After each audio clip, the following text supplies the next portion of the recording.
And now, it's 10 a.m. Let's just get down to it. And it's time for your sports fix. Strap yourselves in, folks. From two guys who have covered the teams you're passionate about for years. We are professionals. This is Jake Scott and Ben Anderson on 97.5 The KSL Sports Zone. Jake and Ben, 97.5 The KSL Sports Zone. A very happy Tuesday. David James sitting in once again. This is the DJ and Ben show. Sure, why not? Let's do it. Who are you named after? Where you get your name from? Mom liked it. Okay. Yes. Not Dad's name. No, my dad was named after his grandfather. Okay. And didn't think that was a good idea. He didn't like it. Okay. Yeah. So it didn't follow. No. Okay. I've worked with a couple of co-hosts who share the names of parents and fathers. Linear. Anyways. Christian, how are you? This is some Doing swell. Random personal information I don't think I've ever been asked on the radio.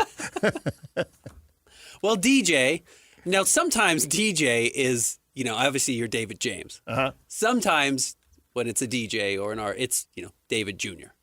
And I know that's not your name. No. I wondered if maybe there was something in there. Nope. D-double-J. Yeah, DJJ. DJJ.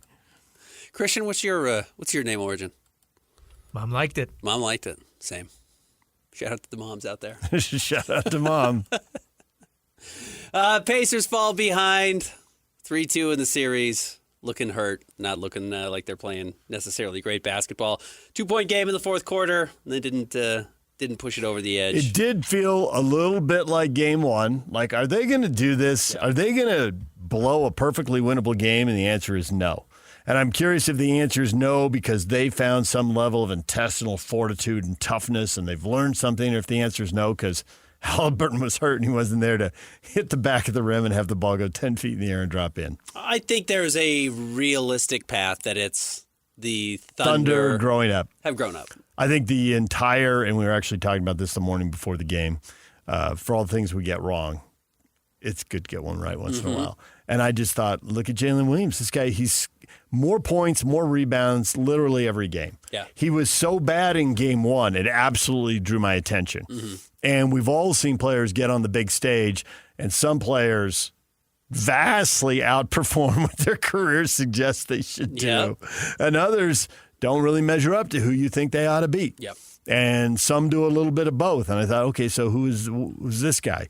And you got to remember, it's 24. It's the first time in the finals, and literally every game has been better. And last night, his rebound totals didn't go up, but when you're scoring 40 points and you're wildly efficient, 14 of 25, good grief.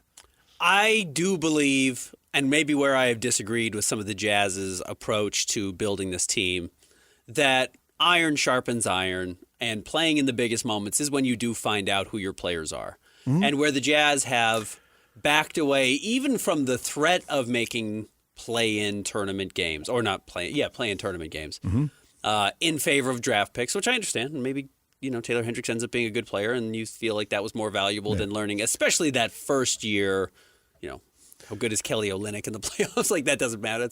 You're not going to win with. You're not going to have Kelly Olynyk long term, so you don't necessarily need to win with him. That would be the number one criticism: is they should have torn it down faster. And maybe you tear it down faster. They loitered as they tore it down. It took them 2 years to tear it down. But I do think there are moments, even historically in the NBA, where I'd have to go back, but I think specifically Ja Morant beats the Warriors in a play-in tournament game to get to the playoffs. And you see, that's a guy who raised the level when the level was raised, the way Jalen Williams is right now. It has to happen at some point. And I think there is value in that. I don't necessarily know if you can go nothing to everything right away. I do think there is generally incremental steps. I think the Thunder are doing what the Warriors did, which is one incremental step. Yeah. And maybe it's just one. There is 2 years ago, you're nothing. Then there's a year where you're in the playoffs and you win a series. Mm-hmm. You're not the team that goes in as the 8 seed and gets swept and then has to come back as the 5 seed. And Jordan really baby steps along the way, I mean, he literally touched every level on his way. Well, he didn't lose his first time in the finals. That'd be the one step he skipped. But otherwise, if you look at his postseason, right? Yeah. A lot of early exits. And some second rounders. Well, they were an 8 seed, And then they knocking got on the door a trounced lot. by a 1. Yeah. They were an 8. They had nobody around him, and he went for 63 at the Garden, and the Celtics won the series quickly. Did they win that game? The overtime game, right? I think they won that game. I have to go back and look. It might have been a 3-1 series. But yeah, the multiple crossover between the legs on Bird, yeah. But the Warriors and now the Thunder out of the playoffs, in the playoffs with the series win, and then championship. Well, you're not If the afforded Thunder. you're not afforded a 6-year runway to take baby steps anymore. No. So you do And you don't have necessarily to, need it because you're not waiting for the big dogs to break down. They're torn apart by money and injuries. right. So I do think you have to move a little bit more quickly. Everything changes. Right. Which becomes interesting for the Pacers runway. The Pacers have done this. They went last year. They did make the conference finals. 2 years ago, they were not in the playoffs because they drafted Jarris Walker 2 spots ahead of where the Utah Jazz were drafting when they picked Taylor Hendricks. By the way, Jarris Walker, not a part of this team hardly at all. I know he got hurt, but wasn't doing a whole lot. It's not the guy they're relying on to carry them to the conference finals, which I think is notable, and now the finals. But they make the conference finals last year, a little bit of injury luck. Everyone around them, Knicks are decimated. Can't remember who they beat in the first round, but they squeaked through. And then this year they make it to the finals, and then I don't think anyone's betting on them to get back next year. And maybe that's foolish, but I'll tell you the Orlando Magic aren't betting on them getting back next year because that's why they went out and traded for Desmond Bane. Betting on them getting back. I think everyone. I think most people view the Eastern Conference as wide open next year. Whereas in the West, there's the Thunder. You have to beat those guys. Yeah. And maybe it'll end up, we'll see what Denver does in the offseason. Maybe it'll end up being, a couple of roadblocks. But that's what I thought we had in the East with Cleveland and Boston. Right. I don't think anybody's good enough to beat those teams over the course of a month and beat them both. And then it turns out you only had to beat one of them. Yeah. This is not the beginning of the Kobe and Shaq Lakers championship run in 2000. This does not feel like the beginning of the Warriors run to me. And I recognize why the Warriors might have this. For the Thunder, I recognize why Oklahoma City would have this long pathway. I just really have questions if it's sustainable. Well, I think that they have a 3-year pathway. This is the first of 3. And the next 2, they can keep this group together. After that, contracts are up. And if they've won, then guys are going to get paid elsewhere. Yeah. And they'll get pulled apart. And we'll want roles. Guys want to play bigger roles elsewhere, too. 100%. Now, Oklahoma City has stockpiled draft picks. Maybe they can fill in behind these guys. But We'll we see. know first and second year guys aren't ready to help you win. Even the best ones. Even if you hit on your draft picks. But maybe they're moving those draft picks to get veteran players who are ready to win, who are priced right. But the priced right is the key there. And it's hard to get priced right guys. It is hard to reinvent a dynasty, and maybe that word gets overused, on the fly. Most of the time, there's a core group. The Bulls had a core group, had 2 years with Jordan gone, and came back with an almost completely retooled group. Yeah. Like the guys who won the first 3 didn't win the next 3. I mean, Jordan and Pippen were there. Right. But after that, Rodman wasn't there for the first 3. Right. Steve Kerr wasn't there for the first 3. But you get B.J. Armstrong, Ron Harper. Maybe B.J. was whole the first different group. half. Yeah. But yeah, then you get Ron Harper, et cetera. The Lakers, when they went 5 with Magic, did make a couple of big personnel moves and retool. It did look like they were done. And they went out and got, I think it was Michael Thompson. Yeah. They got somebody else. And so they retooled on the fly. And they had draft picks stocked. They didn't have Worthy when they started winning. I think Worthy won 3 titles. I don't think he won the first 2. And that's where Oklahoma City could be interesting. Right. Ray, run it back next year, obviously. They're going to keep the same team together. They're not going to do anything crazy. And I think they're going to win the title, and rightfully so. You run it back with that roster. And then a year from now, let's say you fall short and Giannis does officially hit the trade market, you have all the pieces to get him.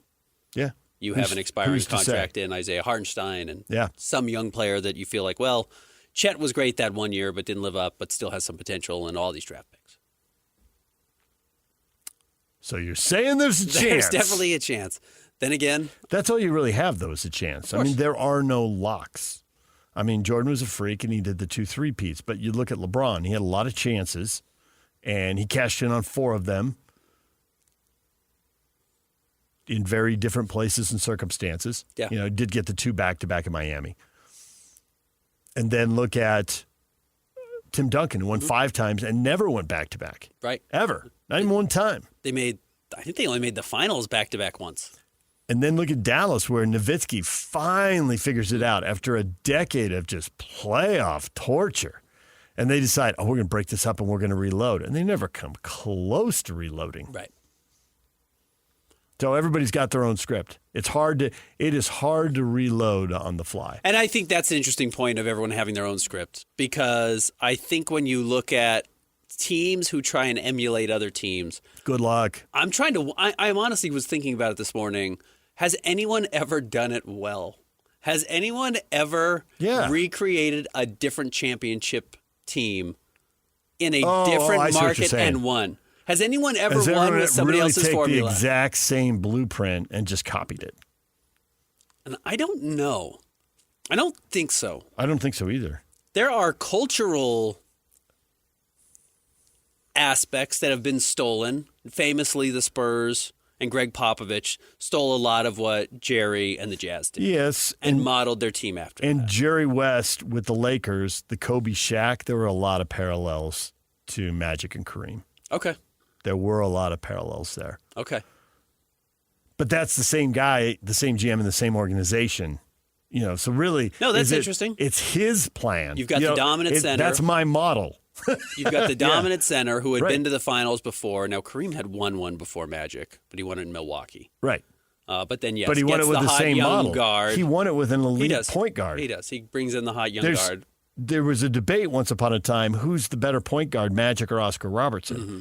And I said Magic. And at a shoot-around a day or two later, Kevin O'Connor stopped by and said, it's Oscar. Huh. He says, you're not old enough. You wouldn't know. Huh. Which is exactly what MJ people say to LeBron people. You're not old enough. You don't know. Right. Everybody's a little bit a prisoner of their own time. But Jerry West's model is based on his model when he was a player. He couldn't win. They got to the finals and got beat until he got willed. Now he's the elite guard with the elite center. Championship. And the Jazz did a pretty good job recreating Stockton and Malone with Darren Williams and Carlos Boozer. Better than I think we gave it credit for. They did. And I get that they didn't have the aura, and neither of those players are Hall of Famers.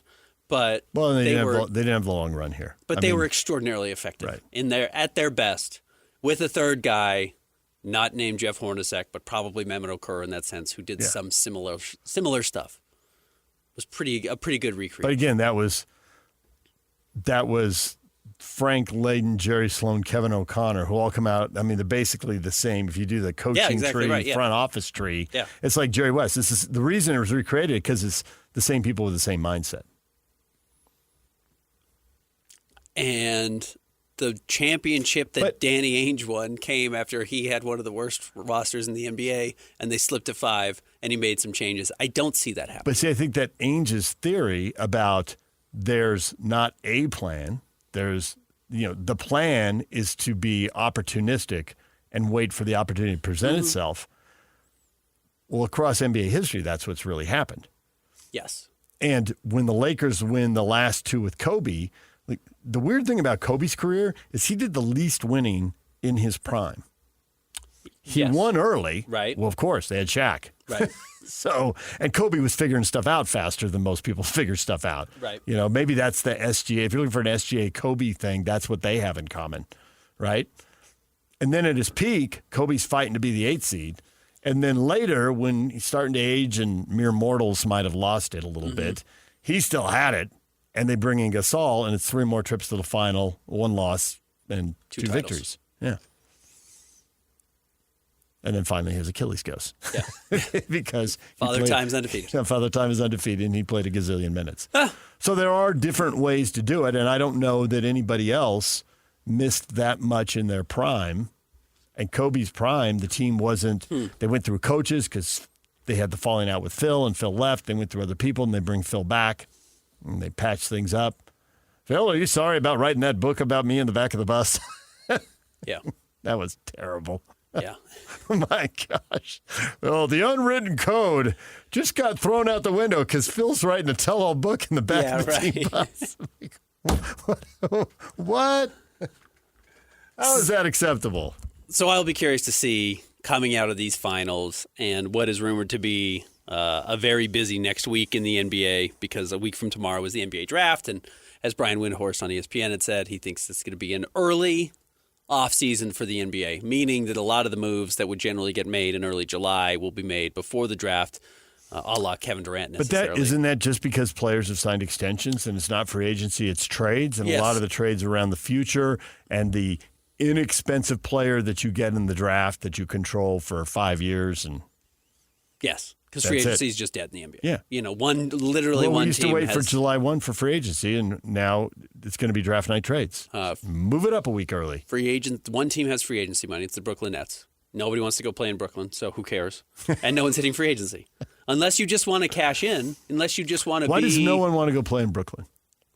They have a history of not being able to maintain anything. I mean, and look, the guys who are respected in the NBA, which is like Kyrie Irving, who is weirdly beloved in the NBA. And actually, you know what? I like his recent maturity. I like that he went to Dallas, and maybe he just realized it was his last stop and he couldn't continue to be nonsensical. But I do like that he seems to have turned a new leaf. I like that about him. And players really respect Kyrie. And he's apparently quite a good leader. I don't think he's ever had anything good to say about having played in Brooklyn.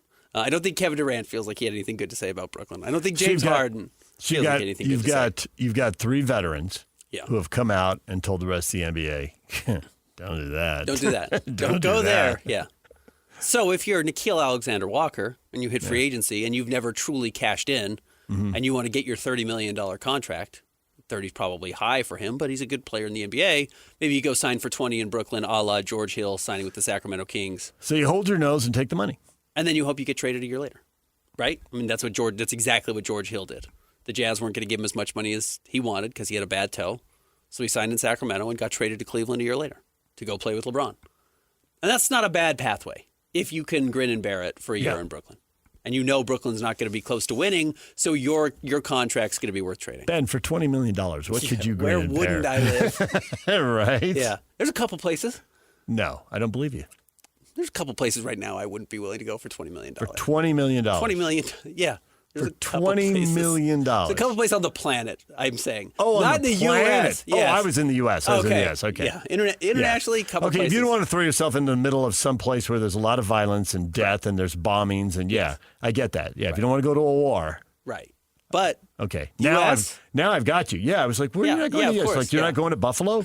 You're not going to Cleveland? No, I'll go anywhere in the You're US. not going to I didn't know. I was trying to think of like what city wouldn't you go to? No, and then Of course I was sticking with sports cities that people dump well, on. that's the other it thing. It could be small town. You're talking about what are there 26 professional cities in the world or in the United States? Maybe 40. No, there's 40 to 50. Because I'm thinking just basketball, and there's 26 or whatever. Oh yeah, but there's 30 teams in yes, 28 if you cities. want to bring in Green Bay and Buffalo, we're getting up to 40 and 50. Right. But yeah, of course, anywhere in the U.S. for $20 million, it's $1 million. middle of nowhere, Montana. Yeah. Done. Right. Living on some mountainside, hour drive from everybody. And Ben someone, Anderson, the hermit, for $20 million. someone will do that for Brooklyn. Somebody will sign there to make their money. But these guys don't hit free agency, and understandably so. And everyone who does hit is a restricted free agent anyways, or they're not so valuable that you wanted to stop them from getting to free agency in the first place. So that's why you do have some pathway for a team like OKC to keep it together because nobody's hitting free agency for them. They don't have to worry about people defecting and losing bodies and someone being able to get paid. They just get expensive internally, and then they have to moves to get off of players. But they're achieving their goal. I mean, their whole plan, which is, go back to the Derek Favors trade. That is, I don't want to say it's haunting the Jazz, but it's certainly hanging over the Jazz. I would say the two things that have gone wrong in the rebuild are the Favors trade, and when they have to give up the picks, turns out to be years. You don't want to give up the picks because it turns out there's a lot of good players. Well, there's a lot of good prospects. Yeah. We'll see if they turn out to be good NBA players. But there's a lot of good NBA prospects. So that's haunting them. And I just think they tore the team down slowly. It took a year and a half, basically 2 years, to tear the thing down. And I get that that's how you get maximum value for the pieces you have. But is that the right prioritization? That just drags it out. If you end up trading Lowry for a Desmond Bain-like trade package and you get a draft pick back that ends up being a future number 1 pick, it's worth it. But I do think it's worth noting that, when OKC, you look at the picks that OKC has used and the players they acquired to get those done, it is not as dramatic as what the Jazz have had to do. It is taking on Al Horford's contract. It's taking on, whatever these kind of one Derek Favors contract for a year or two. It's generally these kind of one-off, 1 year bad deals, 2 year bad deals to let other teams continue to compete. And the Jazz haven't been able to mimic that as much as I think that might have been part of the concept. And yes, wanting to maximize the value for Kelly Olynyk or Mike Conley. I was thinking Mike Conley especially because it was just so clear to me if you're tearing it down, you have to move Mike Conley. And it's obvious. Mm-hmm. And it took him half a season. Yeah. And it was the year that you wanted to tank because now you're looking at the players in that draft who have stepped up and are playing particularly well. Amen Thompson or obviously Victor Wembanyama are the big difference makers. Obviously. Obviously big. And the Pacers and the Thunder were both in the lottery for 3 years and then started their path back. In fact, were they both in the lottery that year? They were both in the lottery 21, 22, and 23. So, yes, they were both in the lottery that same year the Jazz were in their first lottery. The Jazz first lottery was their third and final. And the Jazz, when they were doing their second one and just completing the teardown, they were in the second and third rounds. Yep. Winning 1 and 2 playoff series. Yep. After a 3-year rebuild. David? So it's dragging on a little bit. Let's go. Thanks for hanging out. You're welcome. Top 3 stories coming up next. Jake and Ben, 97.5, the KSL Sports Zone. Hey, bro. You hear us every day with our crazy opinions. Hey, what you doing? Well, now it's time to hear from you. Hey, great show. Download the KSL Sports app and fire off your thoughts with the call-in tab on the bottom of your screen. Your show is fantastic. It's the one that captivates me the most. You can tell PK to stop singing. G-Bang! Let Jake and Ben know what you really think of the Jazz. Woo! Tell Hans and Scotty about your favorite barbecue spot or what color of tie JJ should be wearing on TV. The best entries will be played on the air. Download the KSL Sports app now and hit the call-in button to let your voice be heard. I think you guys do an incredible job. This is 97.5, the KSL Sports Zone. It's time to break down the biggest stories of the day. This is the top 3 stories of the day on KSLSports.com. 97.5, the KSL Sports Zone. Jake and Ben, 97.5, the KSL Sports Zone. Do you have a product that you're passionate about? Would like to have it endorsed by our show? It's simple. All you have to do is text JB to 57500. That's JB, Jake and Ben, JB to 57500. And our staff will take care of the rest. Again, JB, 57500. If you've got a product you're interested in getting the word out about, we'd love to help you. Text JB to 57500. It's time for the top 3 stories at KSL Sports. Brought to you by our friends at J. Brooks Jewelers. Cherish your loved ones with J. Brooks Jewelers. Explore our expertly crafted engagement rings made from the finest materials. jbrooksjewelers.com or 2 locations up and down the Wasatch Front. Christian, where are we starting? Number 1, well, Ben, every year it seems like somebody slips in the pre-draft process. This year it looks like that's Ace Bailey. Some of it's real, some of it's fake. Cam Whitmore notoriously was kind of locked into going number 4 overall to the Houston Rockets, and I think slid to number 20. Did not. They ended up picking Amen Thompson, and they ended up getting Cam Whitmore far later in the draft than anyone had predicted, and slipped past the Jazz 2 times. And it was because the lack of information on his health, and then a really poor workout run that he had. According to ESPN's Jonathan Gavoni, formerly of Draft Express, this is what he had to say about Ace Bailey. Bailey's pre-draft workout strategy has perplexed some observers, as he has yet to conduct a single known workout to date, having declined invitations from several teams within his draft range. Sources say Bailey's camp has informed interested teams that they believe he's a top 3 player in the draft, but also seeks a clear pathway to stardom, perhaps feeling comfortable that a team will trade up to get him at number 3 or 4 should he drop. Some teams question whether he has received assurances of being selected by a team currently outside the top 5. So this is lying season. Famously, I've had, Jazz scouts and people tell me, don't believe anything right now. This is where teams leak things to media members to try and get players to fall. Agents leak things to try and get their player drafted higher. It's weird. It's dirty pool, and you're going to see it throughout. And it does seem like Ace Bailey is pretty primed to be the player that you would do this about. Usually this happens to the player that is already a bit controversial. Controversial is a little bit the wrong word. Polarizing. Cam Whitmore was polarizing coming into the draft. Great scorer, good with the ball in his hand, might have had the worst assist rate of any projected lottery pick in recent memory that was a guard. Never passed, and was polarizing as a result. And played at a smaller school, and those things worked against him. And he ended up slipping as a result. But there was all this noise about him as well, but it came out 2 days before the draft, and he went from being the 4th pick to the 9th pick to the 20th pick. Ace Bailey is extraordinarily polarizing. First of all, he was listed as being 6'10" at Rutgers. He's 6'7.5". Now you put him in shoes, and he's closer to 6'8", 6'9". His shot making is awesome. It's as good as you're going to find. It's as good as Trey Johnson in this draft. He doesn't hit them at the same rate, but the difficulty of shots he takes at his size will translate to the NBA. And if everything comes together and the stars align, he can be a true superstar. And honestly, could be the best player in this draft because he might be the one guy who could average 30 in this draft. He has that type of potential. I don't think the comps to Tracy McGrady are accurate. I don't think that's who he is. He's certainly not Kevin Durant, which are the comps. But he takes the shots that those guys took, which is a guy up in his face, all over him, perfect defense, doesn't matter. The ball just goes in because he's big and he shoots over you and he has the audacity to shoot it. So he is primed to be this player that these are going to leak about because he could drop 3 or 4 spots. And we know Cooper Flagg's not dropping and we know Dylan Harper is not dropping. So then you go to the next guy on this group and he's number 3. And so that makes sense why he would be in this conversation. I do recognize the idea that Ace Bailey may view himself as the 3rd best player in this draft. That's how most people felt coming out of high school. Some people even thought before Cooper Flagg did what he did that he might be the best player in this draft. That he wants to go to a place where he's not going to be a complimentary player. And he's going to have a pathway to stardom, which means a lot of reps early. And Philly is the worst spot for him, period, if that's the case. And they've got the number 3 overall pick. So he may be specifically not working out for the Philadelphia 76ers, even though reportedly he has a workout scheduled with them later this week, because he doesn't want to go and play behind Paul George and Joel Embiid and Tyrese Maxey and Jared McCain and all these other good players that they have, because he wants to have a lot of opportunities to develop. And if he feels like he doesn't get that opportunity, he's never going to become a star. And if you don't become a star, you don't sign a $250 million contract. So I actually understand that from his camp.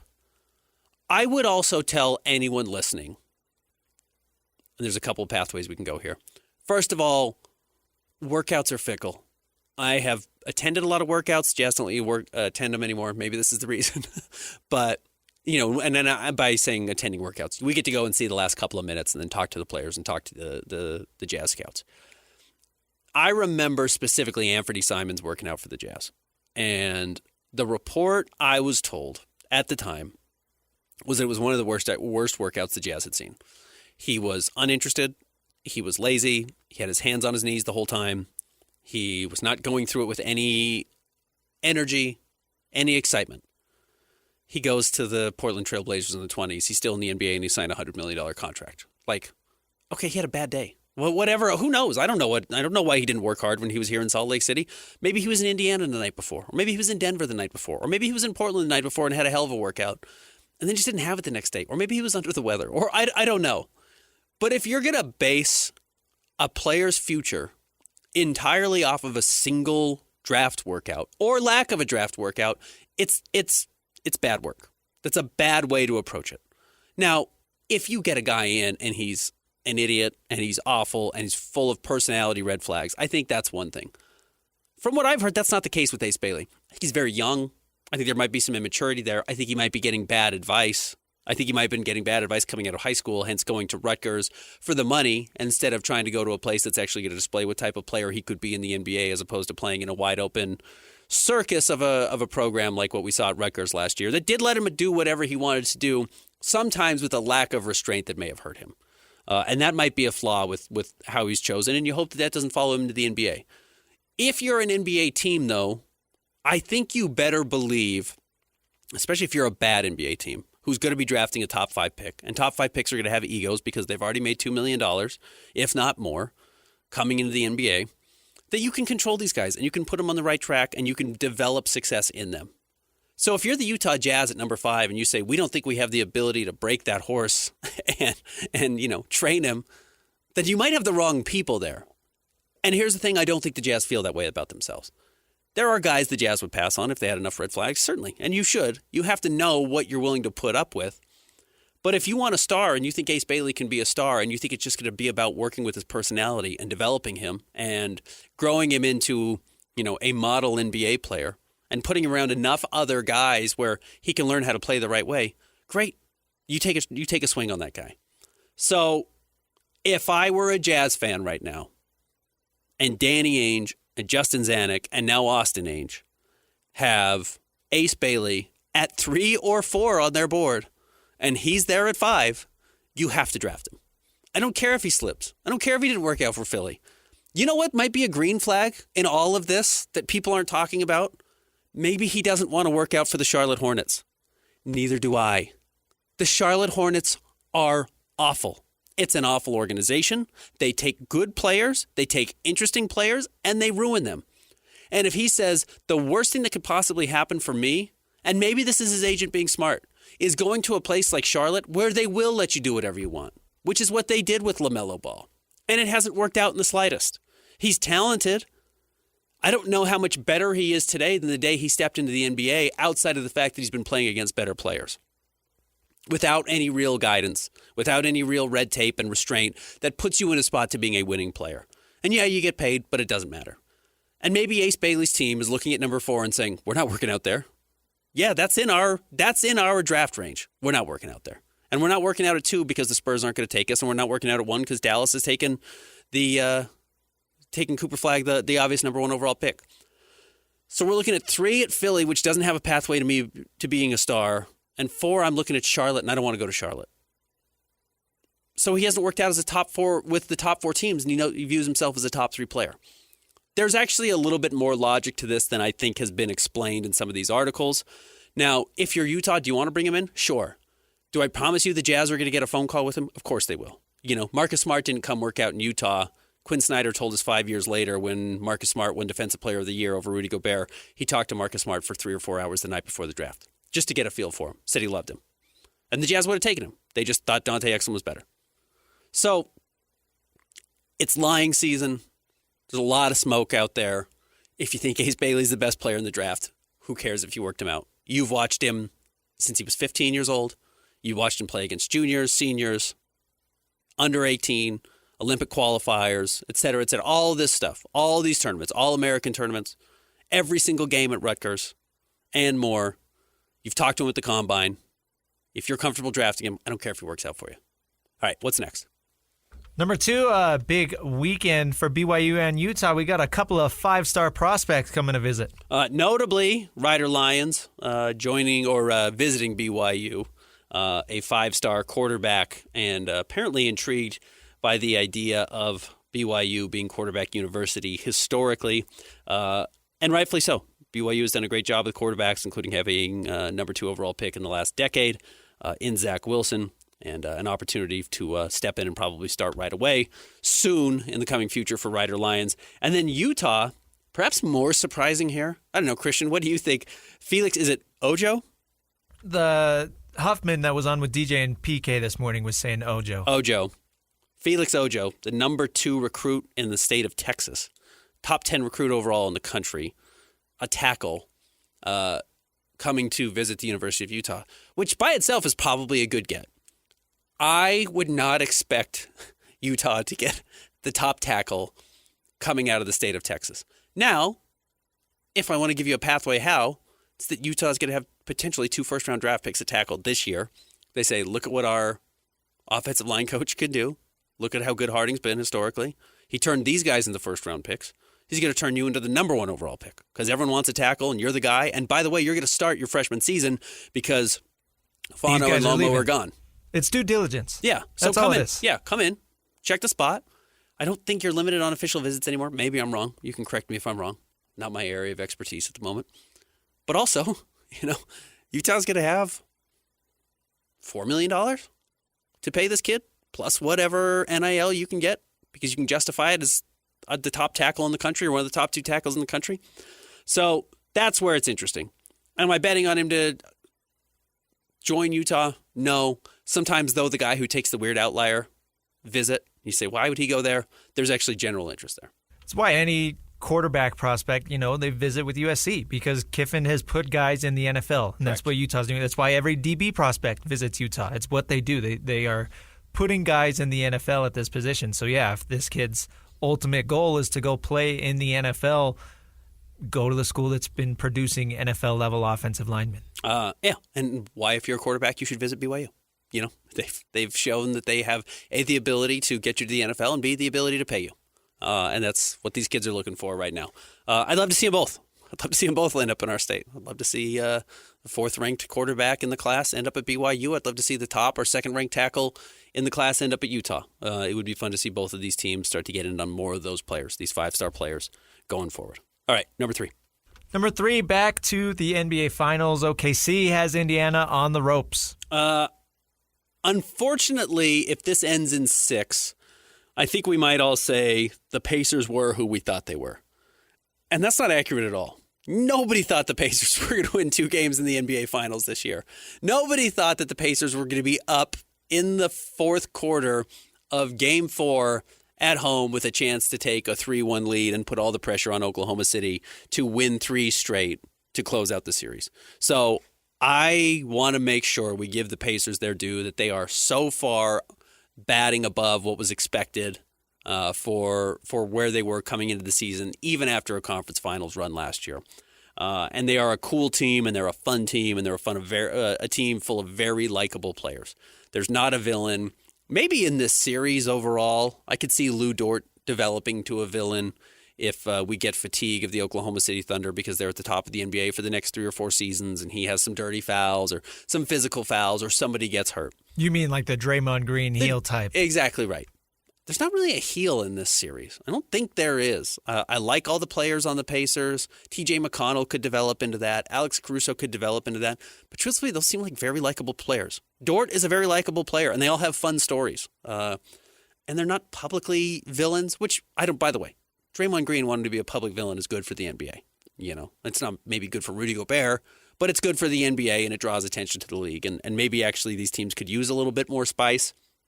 But I do want to make sure that if the Pacers don't survive, Wednesday night, going back to Indiana, Thursday, we got another long gap, which is actually probably good for the Pacers because we'd give Tyrese Halliburton an extra day off to rest that calf and whatever injury he's dealing with.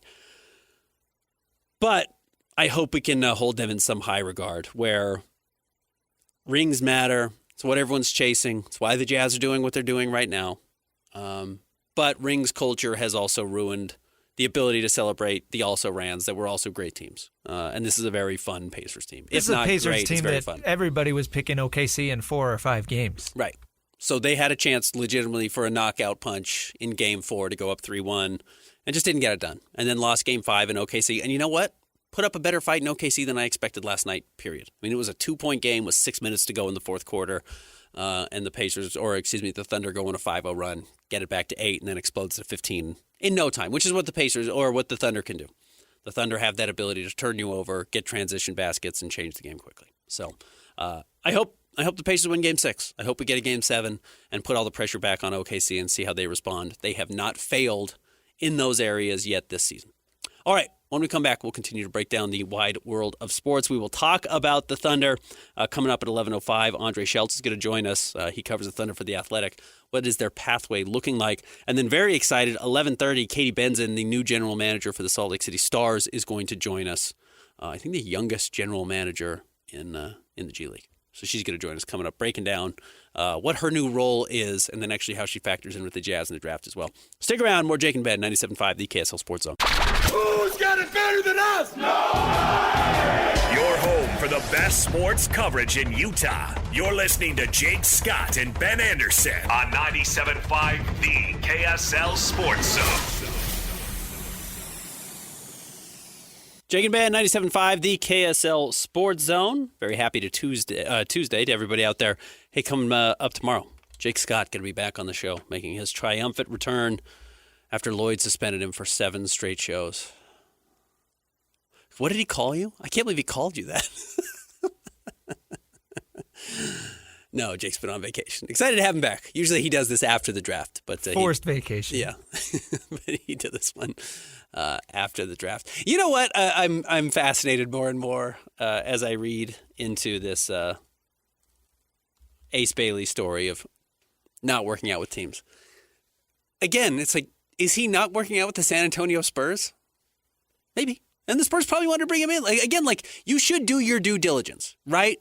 Like, you've got no reason not to. You've got a day. You're making a potentially $100 million investment in this player, right? I mean, if you're drafting number 2 overall, by the end of their contract, which you're hoping to be 5 years long, their rookie deal, they're making 10, 11, 12 million bucks at least.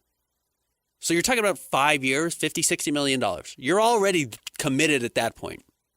And if they work out, you're paying them a max deal. Also, who's to say the Spurs are picking it too? Right, and who's to say the Spurs are picking it too? Because the Jazz call up and say, Lowry Markkanen, 5 for 2 and your worst contracts.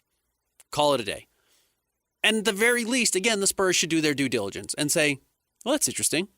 What if the guy we actually think is as good at 2 as Dylan Harper and might fit our team better in Ace Bailey is going to be there at 5? And we'd love to work him out, but he's not going to work out for us at 2. Well, now we're frustrated about it, and we're going to tell Jonathan Gavoni that we're frustrated about it. And then the report is, well, Ace Bailey's not working out with people in his draft range. Also, define draft range. That's the other part of this. What's his draft range? 3 and 4? Is it 3, 4, 5? Does the Brooklyn Nets at 8 think that he's in their draft range? Do the Hornets think that, or not the Hornets, the Pelicans think that he's in their draft range at 7? And he says, no, I'm not. I know I'm not falling past 6 in the Washington Wizards, or I know I'm not falling past 5 in the Jazz. And now the Wizards are like, why can't we get a workout with him? And he says, well, I have a promise, or I know for sure I'm not going further than 5. And again, this is all speculation on my part. I've not heard that about the Jazz. I suspect the Jazz, I know the Jazz talked to him at the draft, like that, or at the combine. That's what every team does. You meet with everybody. You get a chance to talk to everybody. But yes, some of these details you just have to question a little bit. You have to push back on a little bit if you're a Jazz fan. Yeah, it's lying season, as you said, and you got to take all of these reports with a grain of salt, and you never know who's leaking what, for what purpose. I mean, these things are leaked for a reason, and that's the thing to kind of keep in mind. Like, there's a reason that this stuff is coming out. Somebody wants it out there. And again, Jazz have scouts in the areas where Rutgers are. I'm sure Danny's gone and seen him. I'm sure Justin's gone and seen him. I'm sure Austin has gone and seen him. I'm not really on a first-name basis with those guys, but I'm going to use their first names, and you know who I'm talking about. And they go to Rutgers, and sometimes they can sit on practice. Or they go early to the game. And before the game, after Dylan Harper and Ace Bailey work out, they stop by and they talk to the Jazz. And they introduce themselves and say, hey, this. And Jazz talk and get a feel for him. On the off chance that they can't get a workout with him before the draft. And I would also note that some guys don't work out that early. Because if you twist an ankle in a workout, you can't work with anyone else, The Jazz haven't gotten everybody else that they're going to work out in yet. The Jazz aren't done doing workouts. There's still, 7, 8 days until the draft? Aaron Gordon, I think, worked out for the Jazz the day before the draft. Maybe it was 2 days before the draft on his second workout.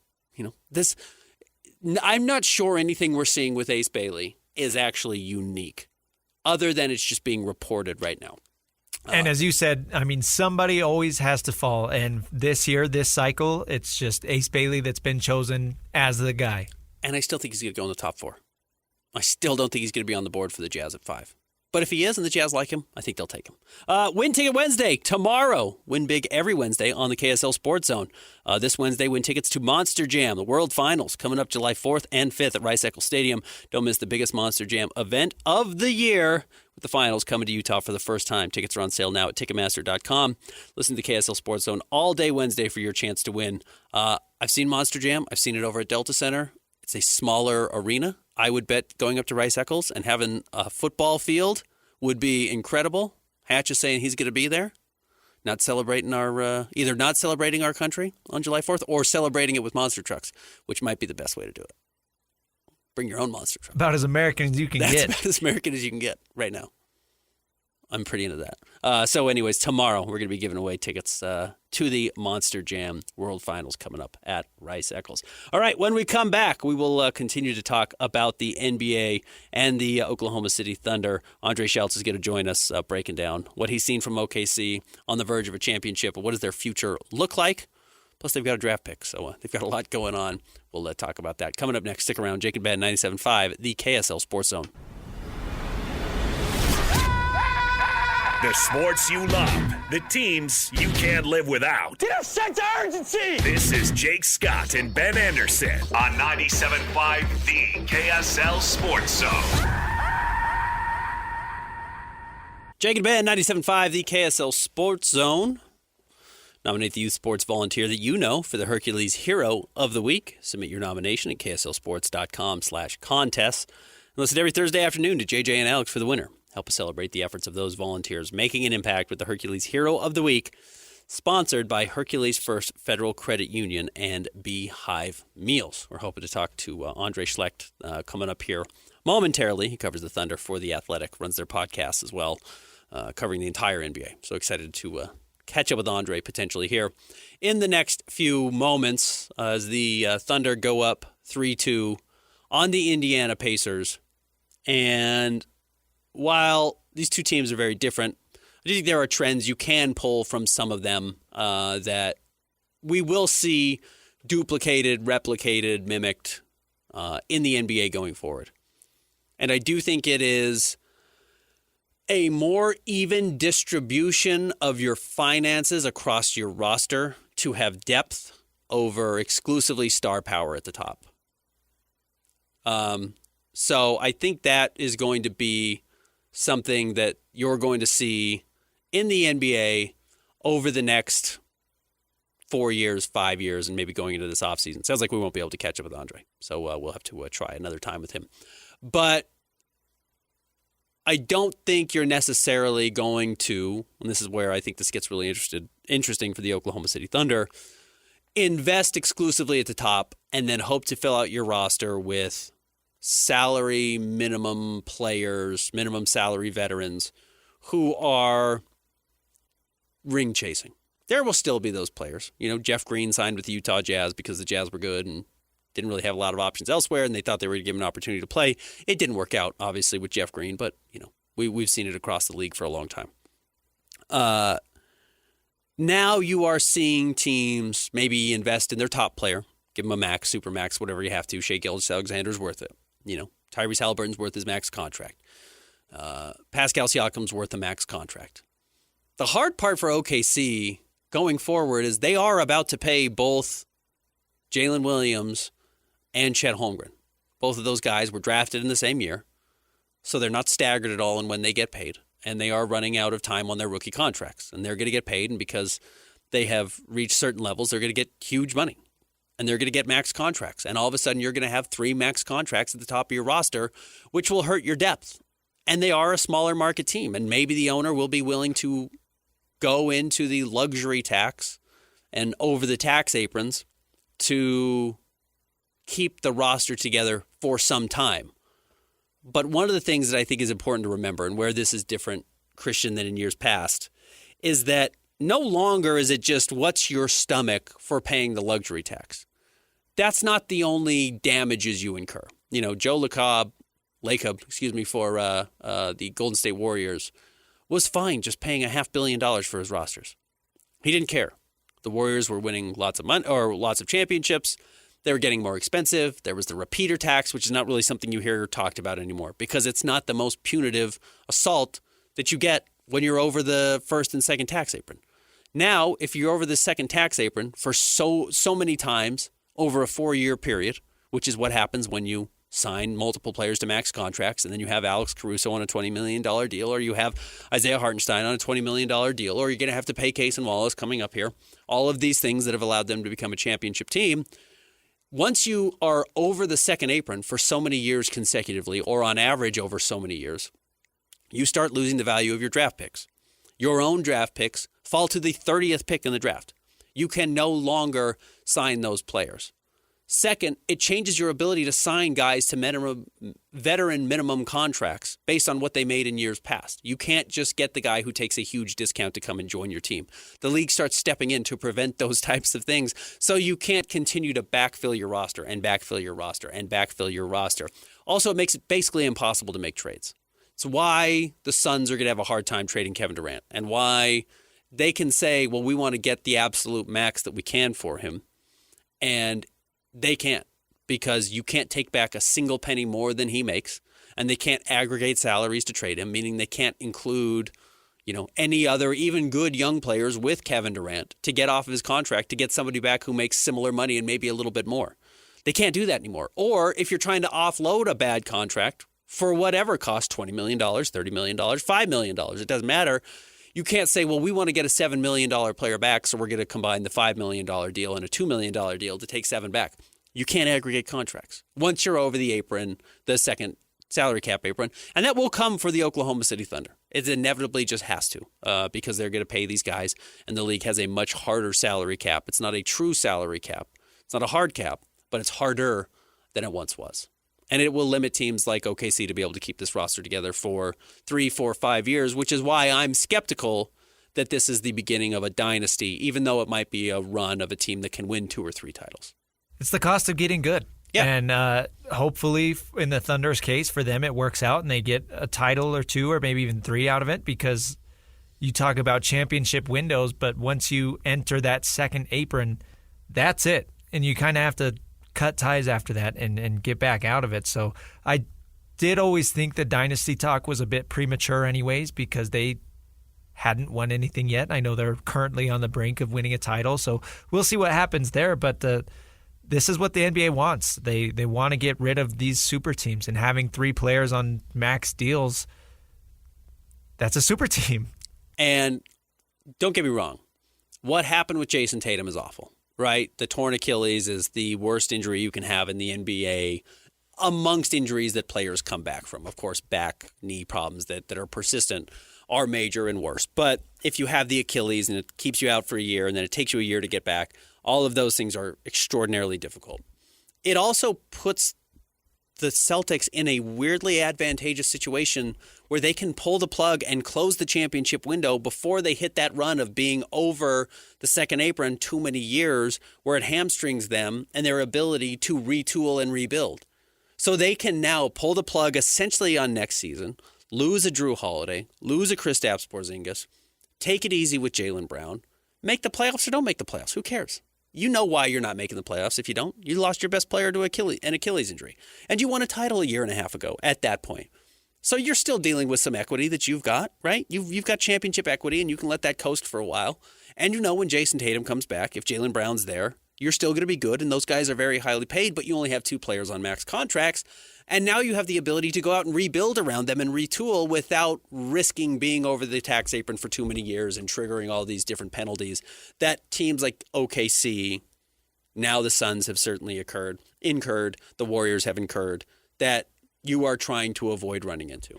So that's where it gets interesting for the Celtics, and where a weird 1 or 2 year window where they're not competitive, at least title competitive, and just maxing out the books because they're telling themselves, well, our window's open, we got to keep paying whatever it costs, could be advantageous for the idea of a, dynasty. And maybe it looks more like a Spurs dynasty, whereas we had DJ on in the first segment, was not a dynasty where they won 4 in 6 years. They won in 99, they won in 05, they won in 09, and they won in 2015. But they were always very good. They were always good. But they won 5 championships in 6 finals appearances over a 16-year run with Tim Duncan. And you're not going to get that from the Celtics, but maybe they've already made 2 finals appearances. Remember, they lost to the Warriors in 2019. I believe it was. They lost 2 finals, right? Didn't they lose to the Nuggets? The Heat lost to the Nuggets. Oh, that's right. So they go 2019. They go back and they win in 2023. And then maybe they're back in 2027. And maybe they have that type of, not dynasty, but elongated run where they are extraordinarily relevant. And when we look back, the way you can say, well, yeah, there were teams in the West during the Spurs run that were better. Shaq and Kobe won 3 titles. Kobe won 2 more titles in that stretch, sprinkled in between. But Tim Duncan and that Spurs team was kind of the class of the West for a decade and a half because they were always a threat to go to the conference finals. And then once they were in the conference finals, they were a threat to win it all. And minus a couple of free throws from Kawhi Leonard and Manu Ginobili in that final series against the Heat that they lost, the only one Tim Duncan lost, they might have gone 6 for 6 a la Michael Jordan. So I think we can see that from some teams. And maybe that, I don't know if you can plan for that. I think that's what becomes difficult for OKC. No, you can't. There's no way. But I like what OKC has done, and we were kind of talking off air about how many assets that they have stacked up. I mean, they drafted Topic really high last year, and he was a non-factor. He's been hurt all year, yeah, right. They knew he would not play this year, and they said we can be patient. They've got another high pick this year. Depending on what happens with what the Jazz do next year, they could have a really high pick next year as well. So they still have an influx of assets coming in. The problem is those assets, I mean, they don't really matter if you still have those 3 guys left on your roster. I think they have enough of a life preserver to keep them afloat for maybe 2 or 3 more seasons. Yeah. And like you were saying with DJ, it's hard to win with young players. Right. And I think that's the hardest part. But it seems like they've done everything they can to kind of set them up for success under this second apron for at least another 2 or 3 years after this. And I think maybe that's the point, is that they have basically set themselves up perfectly, right? They've got an MVP.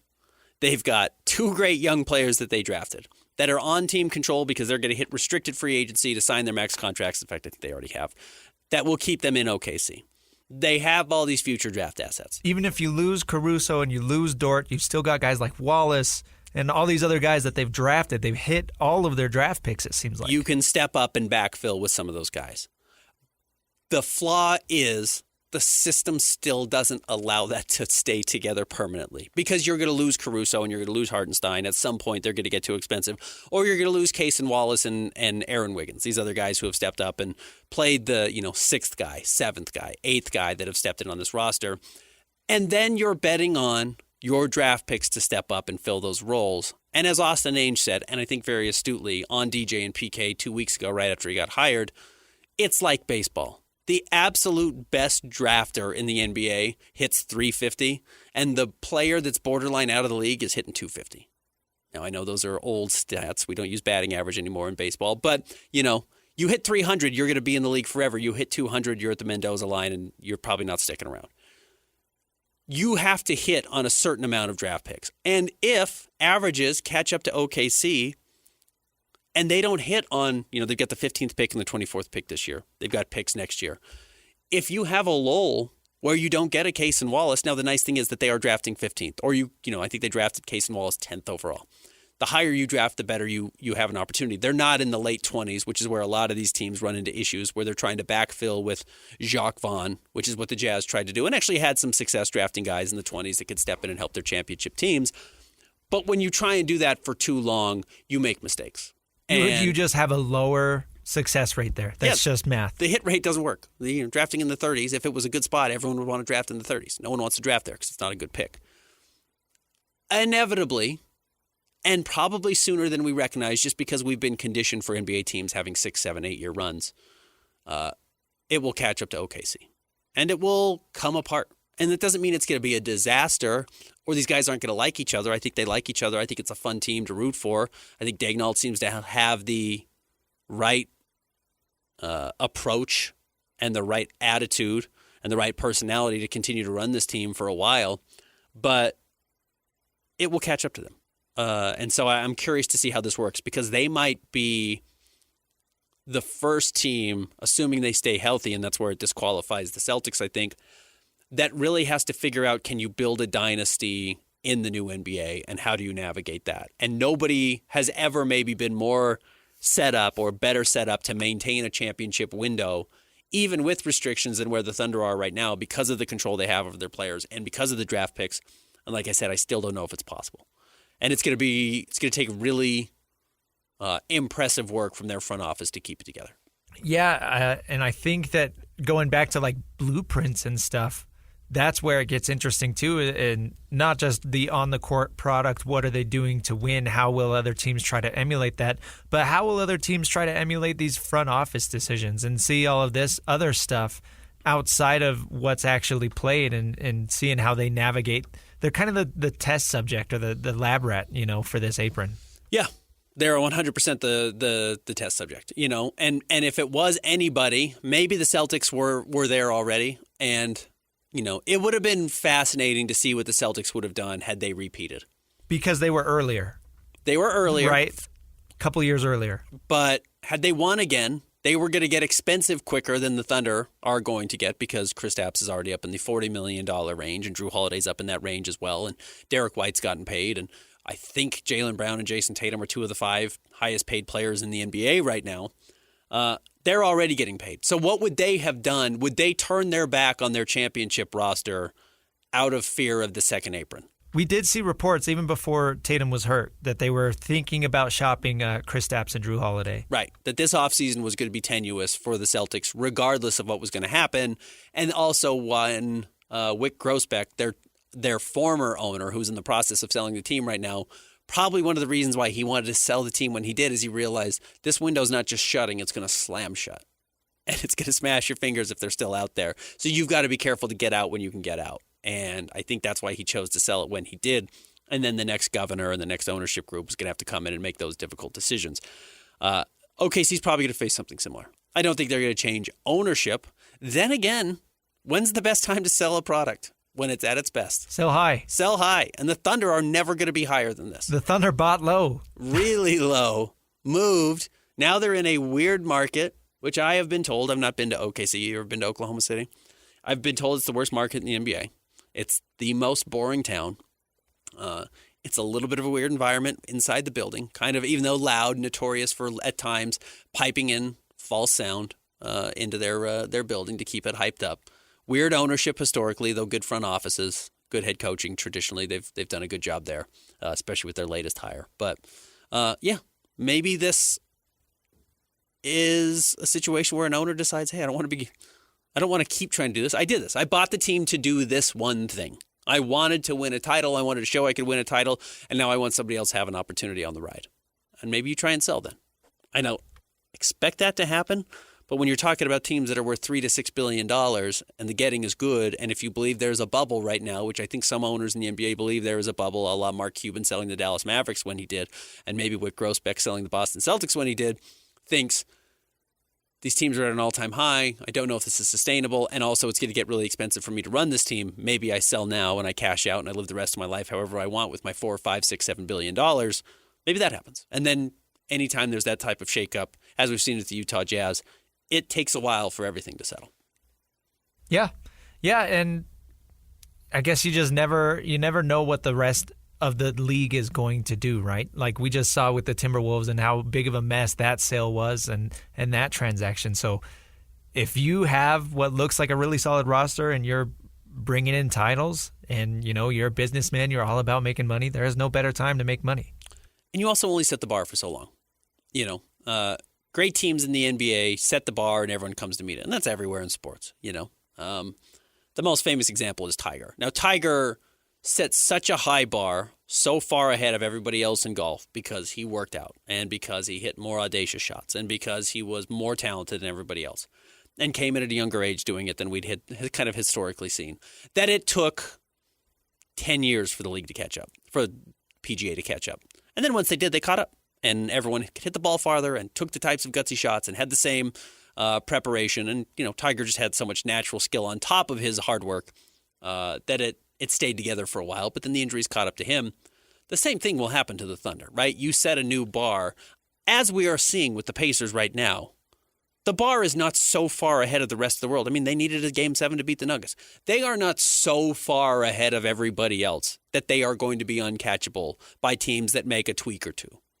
And so I think that's also interesting, where, again, I don't think this is the Shaq and Kobe Lakers in 2000, where Shaq was so much better than everybody else in the NBA and Kobe was better than we realized, that they weren't going to be a team that you could really mess with for a couple of years. And same with the Warriors. Their offense was such a juggernaut and so far ahead of where everyone else was doing. As the NBA was evolving into a shooting league, that nobody could catch up to them relatively quickly, and even then, one LeBron James did in the middle of their run. Coming up next, talking about team building with Katie Benzan. She's the new general manager of the Salt Lake City Stars. What does she see in that role? And what does she see in the NBA draft? We'll talk about all of it coming up next. Stick around. Jake and Ben, 97.5, the KSL Sports Zone. Accessing. This is Hans Olsen and Scotty G. Eric Weddle, kind enough to join us. You find out you're up for the College Football Hall of Fame. What's your first thought when you get that phone call? Just humbled by it all, quite honestly. I think I have a real shot is the College Football Hall of Fame. I don't think I have any shot at the NFL Hall of Fame. So when I look at the College Football Hall of Fame, I think, yeah, I belong there at some point, whether it's now or 10 years from now. Like, I think I belong as one of the best college football players to have played the game. So whenever it happens, or if it happens, like, you guys know me, I live life to the fullest. It's not going to change whether I fall asleep at 10 o'clock or midnight. I got many other things that are on my mind. But it's really humbling and truly honored, obviously, and know that it took coaches, players, faculty, family, wife, kids. Like, it doesn't happen alone. Catch Hans and Scotty weekdays from noon to 3 on 97.5, the KSL Sports Zone. What's that? Whether it's the Jazz, Utes, Cougars, or Aggies, these guys have got you covered. Time to eat, fellas. You're locked on to Jake Scott and Ben Anderson 1, 2, 3, move it. on 97.5, the KSL Sports Zone. Jake and Ben, 97.5, the KSL Sports Zone. Very happy Tuesday to everybody out there. Excited to welcome in our next guest. She's the new general manager for the Salt Lake City Stars, who have some breaking news. It is Katie Benzan joining us. Katie, thank you for jumping on. Hey, guys. Thanks for having me. First of all, congratulations on the new role. Can you explain some of the process of how you landed in Utah after a WNBA career and an extraordinarily successful college career? Yes, I was trying to stay around basketball. I made a few calls, as many do. I was fortunate enough to get in touch with Justin Zanuck. I flew out to Vegas, and I interviewed with Justin and Danny Ainge at the time. And then the next thing I knew, I was moving out to Salt Lake City. Well, it's been exciting to have you here, and it's been a cool influx of talent with the Salt Lake City Stars, including a big announcement today that you have the new head coach. It was announced that Steve Wojciechowski was going to be joining Will Hardy's staff full-time this year, and you've backfilled it with Rick Higgins, who is already had been a member of Will Hardy's staff and is now moving over to join the Stars as the head coach. What can you tell us about Rick? I am extremely excited to work more closely with Rick this upcoming year. I just think he's going to bring a lot of NBA experience under fantastic coaches, including our own Will Hardy. But then just also, he has a knack to give tough love to players.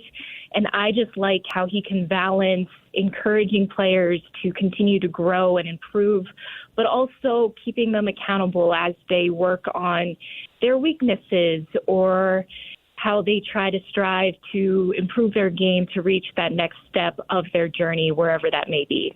So what are you looking for when it's a G League head coach? And that changes team to team. Obviously, every team has different goals for their developmental roster and their G League roster. So when you're looking at Rick and what you would like to accomplish with the Stars, is there a kind of set overall goal within the organization? Definitely. As with any other organization, we would like to win a championship, but also we strive to help our players develop. And when going through this process and finding Rick, talking to Rick, going to grab coffee and lunch with him, he checked a lot of the boxes, or all of the boxes, I should say. He brings NBA experience, especially as this is my first year as GM. I really wanted someone who has been around the game a lot, been around the league a lot. And then just also player development. He has plenty of experience on the court with the guys, watching film with them, being able to push them outside of their comfort zone. And I'm just excited for this next step on his own journey. So, Katie, you look at this Stars roster now, and you look at some of the talent that has been around the last few seasons, and they're always in flux. It's kind of the difficult part about G League rosters is there's continuity from one year to the next, but with two-way contracts, with the fact that you guys have a chance with the Jazz to bring in 4 new rookies this year, and anyone unsigned as an undrafted free agent who could come in and play. How do you view that at this point of the year of, like, what do you want a roster to look like? Do you want it to reflect your NBA roster? Do you want it to serve a different function outside of winning a championship? I mean, how are you approaching that? I am trying to build a team that is tough, that is smart, that is fun to play with, fun to watch. I think both Rick and I share similar values that we ourselves as players, we were tough competitors. And so we want those players under our own belt. And that, of course, translates up to the Jazz with that toughness and competitiveness, that grit, but also just trying to get a lot of talented players, whether there are assignment players down with the Stars or two ways, whatever it may be. Like you said, the nature of the G League is so much change. But at the end of the day, I want to get the best, the toughest, the smartest, and then also just good teammates, good character kids who we all want to spend a lot of time with. I think one thing people may not recognize about the G League, especially with how, well, at least my familiarity with what the Stars and the Jazz have done, is how much crossover there is between the staffs. And it's not just, Will Hardy and some of the Jazz players go and sit and watch Stars games occasionally. It's, no, when Steve Wojciechowski had a day off, if there's such a thing, he was at Jazz games working as a coach. He was coming in and doing whatever he could. And same thing that we have seen recently with Marquise Newman, who had stepped up. And, yes, he is the general manager of the Stars, which is now your new role. But he'd also been helping as the coordinator of pro scouting and looking around the NBA and identifying talent. So how do you balance that job and inevitably what your work is going to have to be with the Utah Jazz as well? Quite frankly, it's a lot of time management, but at the end of the day, it's basketball. So it's a lot of fun to go attend the Jazz games at night, the Stars games, and watching just college basketball, international basketball, other NBA games, other G League games. It's time consuming. It's a lot, but it's also a lot of fun to just continue to sharpen my own craft in finding and projecting players, whether that's for the G League or even during this time for the upcoming draft. I know you were at the Combine this year, so you've done a lot of the scouting already with the Jazz and sitting alongside Danny Ainge, and now I'm sure getting to work with Austin Ainge, and as you mentioned, your history with Justin Zanuck. What have you learned in that process, moving on from your own playing career into a role as you were a basketball generalist? Is that what your initial title was with the Jazz, to what you're doing now? What have you picked up? What have you learned about analyzing players, analyzing talent, and how you do that at an NBA level? So for me, I'm still working on this currently, but the biggest challenge at first was I was able to identify talent, whether they were 18 to 22, freshman to senior year in college. But now it's imagining them on a bigger NBA court or as a 27-year-old on a championship contending team. So for me, the biggest challenge is envisioning their development over the course of the next, whether it's 10 years, 7 years, whatever it may be, and also how they would fit under Coach Hardy's or under Rick's vision, and who and what type of people do we want to welcome inside this building. One of the narratives about the NBA, and this has been going on for 20 years now, is that, the European influence of playing with the pass and shooting and floor spacing has really, changed the league. And it has. I think what people may miss out on that is that's what the women's game's been doing for an extraordinarily long time as well. If you've watched women's college basketball historically, it's been a lot of passing, it's been a lot of player movement, and some of that's because, there's not a lot of dunking. Not a lot of people are finishing on top of the rim, but you're utilizing then floor spacing better, right? The three-point shot matters a whole lot. You're one of the greatest shooters who's truly ever lived and played basketball. I don't know if people know that about you, but in your college career, you shot, 40% on over 1,000 attempts? Like, the sample size was there. I would imagine what I'm saying, long-winded, is that what the league is doing right now is not outside of your wheelhouse of how you actually played in your career. Well, I guess thank you. There are similar aspects of the game, regardless of gender. But, I mean, it is helpful that the NBA is bigger, stronger, longer, faster than college basketball. But I do think there are some similarities of just being a bit more, I guess, keen to the detail of the actions and the flare screens and the split actions. I think that's a very fun way to play, and to watch, quite honestly, just seeing everyone being involved. And I think that's what we're going to strive to do with the Stars, just having multiple weapons that on any given night, one can go off. I'd be remiss to not ask about the draft, which is a week from tomorrow night. It's the 2-day draft. The first round is on Wednesday. The second round's on Thursday night.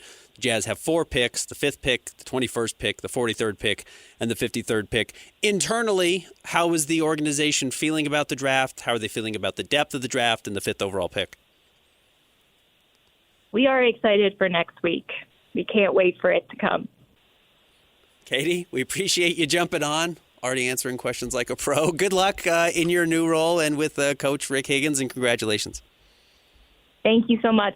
There she is, Katie Benzan, giving us a breakdown on her new role, running the Salt Lake City Stars, what they're looking for, and what she's looking for, what she's learned in this role specifically. And it's the G League has become a proving ground not just for players, but a lot of coaches and front office members as well. Again, we mentioned Marquise Newman moving into his new role with the Utah Jazz as the director of pro scouting.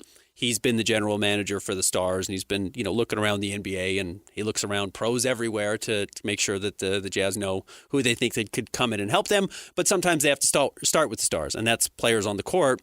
But Marquise moves into that role, and Katie is being, is working now and training and learning how to do this at a bigger role. And inevitably, potentially to move on, not to belittle what she does with the Stars, but that's what head coaches are doing as well. Nick Nurse was a head coach in the G League and went on to win a championship. Dane Alt is a game away from winning a championship as the former Oklahoma City Blue head coach as well. Will Hardy was very close to becoming the Austin Toros head coach with the San Antonio Spurs and opted to just stick with the Greg Popovich staff on his bench. Quinn Snyder notoriously rebuilt his career as a coach with the Austin Toros. So if you are working through the G League in these roles, you are generally doing it with an opportunity to move up to the NBA. It's not just for the players on the court. So exciting to see where Katie goes in her career. Yeah, it's developmental for everybody. The front office, the coaching staff. I really am fascinated by the relationship between, the Jazz and the Stars, the G League team. I think that is, as we've seen the last couple of years, they really are utilizing that, putting a lot of these young players down with the Stars for a couple games, especially with them they're adding another 4 picks this year. So odds are at least 2 or 3 of those guys are going to be spending a lot of time with the Stars just because there's not enough room on the main roster for everybody. And with people I've talked to, one of the ways the Jazz designs their roster, specifically with the G League, and this could change year to year depending on what your main roster is doing with the Jazz, but they have liked to have players in place to not mimic exactly what the Jazz are doing, but to maybe eliminate some of the nonsense that has to be done. Nonsense is a vulgar word to use. Some of the other things that you have to do on an NBA court just to run an actual system, to actually play basketball. The Jazz like to bring in some guys to take care of some of that dirty work, the hard work, the other things. So when Cody Williams gets sent down, Cody Williams can just be Cody Williams. He doesn't have to weirdly run point guard because they don't have a ball handler. They have Jason Preston to do that. Or he doesn't have to rebound a bunch and try and figure out how they're going to get offensive possessions because Oscar Tshiebwe is going to get 30 rebounds in a game and continue to generate offensive possessions to allow guys like Cody Williams or previously Bryce Sensabaugh or previously Taylor Hendricks to get a lot of reps that will mimic what they're actually trying to do in the NBA. Yeah, Cody, go learn how to get to your spots. Go learn how to find your shot. How we're going to use you. Go learn how to run the offense. Right, but it doesn't make sense to train him to do something in the G League that he's not going to be asked to do in the NBA. Right. So I think that is one of the ways the Jazz have designed their team. And you look at, the Micah Potters of the world. Now, he's certainly a different player than Lauri Markkanen, but he's also a big guy who can step out and spread the floor, who I don't know if the Jazz were designing. And if he was, great. And if he developed that way, great. But I don't know if they brought him in with the intention of being like, well, that's going to be the next face of the Jazz that we're going to build around. So much as, hey, he plays a really good role in the G League and he makes life easier for our other players and mimics NBA spacing so they can develop within that. And so I will be curious how they approach that with their team building this year, because when you're bringing in 4 more new young players, and Austin Ainge came on the station and said, the most likely outcome is the Jazz make these 4 draft picks. Now, you could draft a guy and stash him in Europe or Australia or wherever. But at least 2 rookies are coming over, maybe 3 or 4. They're going to spend time in the G League, inevitably. And I would imagine that the Jazz's 2 second-round picks, if they both come to the NBA next year, are probably on 2-way contracts, meaning they're going to be in the G League. And so that will be those will be 2 key players that Katie Benzan and the staff, including now Rick Higgins, the new head coach of the Stars, are going to have to build around. So anyways, big thanks to the Salt Lake City Stars for letting us talk to Katie Benzan. Big thanks to Katie for jumping on and giving us a breakdown on what her role is. And again, I think you're going to hear her name a lot, if not in Utah, around the NBA in general. But I would imagine the Jazz brought her in because they like her. And her background is certainly extraordinarily impressive.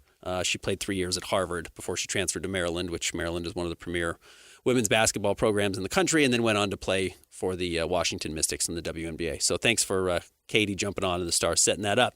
We will wrap up the show coming up next. Stick around. Jake and Ben, 97.5, the KSL Sports Zone. Ladies and gentlemen, may I present...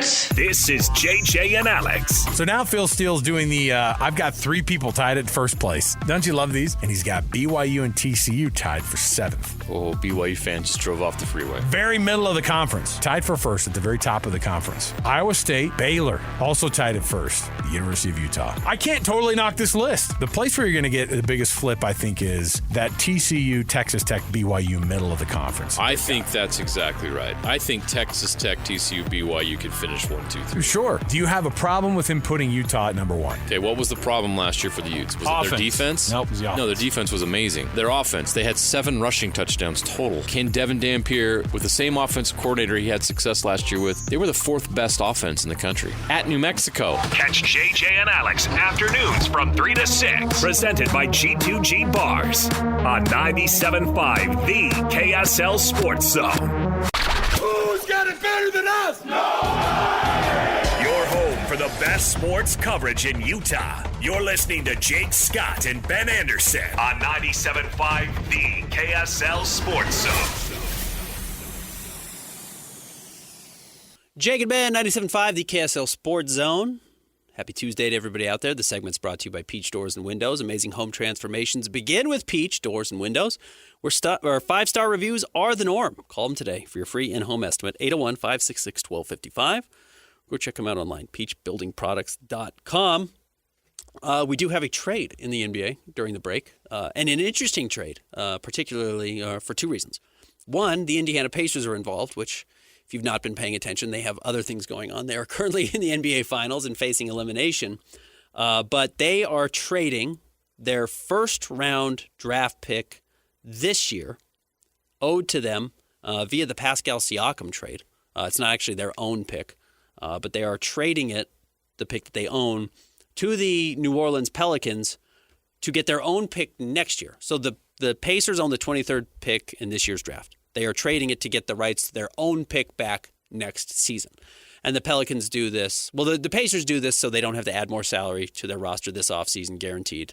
They're already going to be up against the salary tax, the salary cap and the luxury tax, which they don't like to pay by way of having to re-sign Miles Turner, which it looks like they're probably going to do. And rightfully so after making a championship run. But this now gives the Pelicans the 7th pick and the 23rd overall pick, which is somewhat coincidental and relevant to the Utah Jazz, who own the 5th pick and the 21st pick. Like, the Jazz have the better value of 5 and 21 is better than 7 and 23, but they're pretty similar. So I'm curious if the Pelicans did this with the idea of trying to add another draft pick to combine with 7 to move up in the draft. You're not doing it to move up to 6. You could potentially be doing it to move up to 5, though I don't know why the Jazz would want the 21st and 23rd overall picks, unless the Jazz were then going to in turn combine those to try and move up to 14 or 15, which is possible. But maybe they are doing this to try and jump the Jazz and move up to a number 4, where, and again, that's why I tell you it's lying season. That's why I tell you not to believe anything you hear about Ace Bailey having bad workouts or anything like that. But maybe the Charlotte Hornets are willing to move back to 7 because they feel like, and again, this is all speculation, the guy they want actually in the draft is going to be there at 7, and they don't care about the guy who's at 4 or 5 or 6. They know the guy they want is going to be there at the 7, and they're willing to move back to get him and might as well pick up another draft asset. Or the Pelicans think Ace Bailey's going to fall in the draft. He's not going to go number 3 overall, and he's not getting past 5 with the Utah Jazz or Washington at 6, so we got to move up to 4 to get him. Or that could be VJ Edgecombe, or that could be Con Knipple, or that could be Trey Johnson. Could be any one of these guys. But it's an interesting time to make this trade for the Pelicans, adding another draft pick that could conceivably, potentially give them ammunition to jump the Jazz in the draft. You typically don't see trading into the 20s outside of draft night, right? Normally that's a trade that will happen in the middle of the draft. So for a team to do it before... Or the middle of the season. Right. You don't do it a week before the draft unless there's like a real plan. Right. So to your point, this does seem like, maybe New Orleans is trying to package something to move up. But who knows? Maybe they do just want an extra pick in the 20s this year for free. Maybe there's a guy that they see and they say, hey, we think the Pacers are going to be good in the East next year. Right now, this is the 23rd pick. Next year, we're projecting that to be the 26th pick, so why not just have a better pick this year? That's possible. And maybe the right move. I think this is the first move of something else for the Pelicans. Yeah. Would be my guess. When you talk about, everybody says the players in the 3 to 5, 3 to 7 range are very, very close. Yeah. If there's a guy that the Pelicans really, really like, and they are worried about the Hornets, the Jazz, the Wizards, get out ahead of them. Yep. And that is kind of how people are viewing this. The draft is separated by teams in tiers. So Cooper Flagg will be in a tier of his own. Most teams will have Dylan Harper at number 2 in a tier of his own.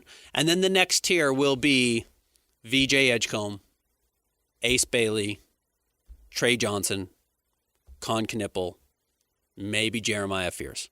But what's interesting is that gets you from about 3, 4, 5, and 6, maybe 7, depending on who else you would drop into that group, which would put the Pelicans at the very back end of that group at number 7 with the chance to move into a little bit higher because they don't want to just take, Jeremiah Fierce or Derek Queen fell to us. We want to jump up and get somebody else.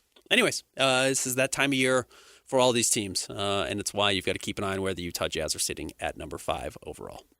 Join Hans and Scotty on Friday from noon to 3 at Bar W Beef, the new state-of-the-art retail butcher shop supporting Utah farmers and ethical farming practices, all at supermarket prices.